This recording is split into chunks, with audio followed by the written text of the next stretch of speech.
when I finished reading the books, I thought their relationship was so magical and so unique. And it's very rare you read a relationship where it's such a guttural, internal, intense kind of feeling. And it all happens in the eyes, and it all happens in the stomach and the heart, instead of with the words or the physical touch or a kiss or, you know, anything like that. So when me and Freddie, we didn't have any chemistry reads or anything like that. Wow, he was cast and I was cast. So you were just in there cold. That's incredible. In there cold. Wow. Yeah. So I was really anxious to see, you know, who was going to be playing him. And I remember we were meeting Eric and Leigh, and I knew Freddie was going to come in that day. So my heart was going like 1,000 miles an hour because I get really nervous. I'm getting hot already thinking about it.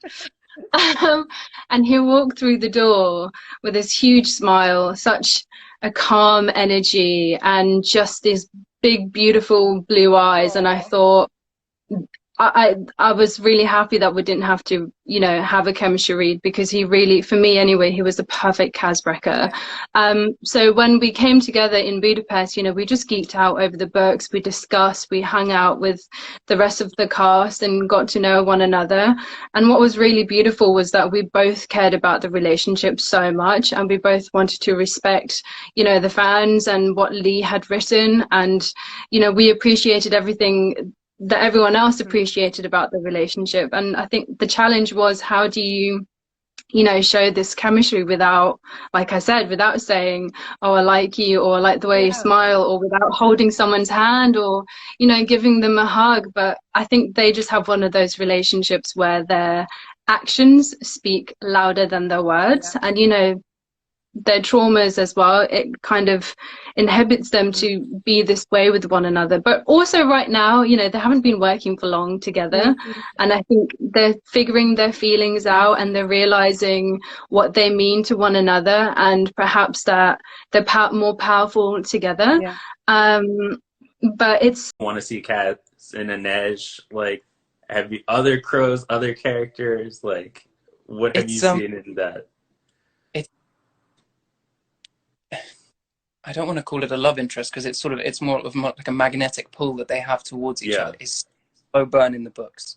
It's so sort of difficult for them both, because they have all this trauma, and they're kind of so bad at talking about their feelings to each other.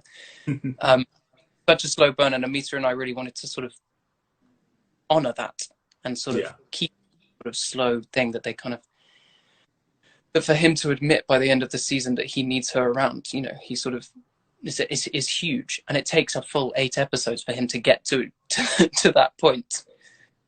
So yeah, I have seen people shipping cat, which is very nice and exciting, because, you know, Amita and I worked quite hard on getting that chemistry right, because it shouldn't be sort of so blatantly obvious.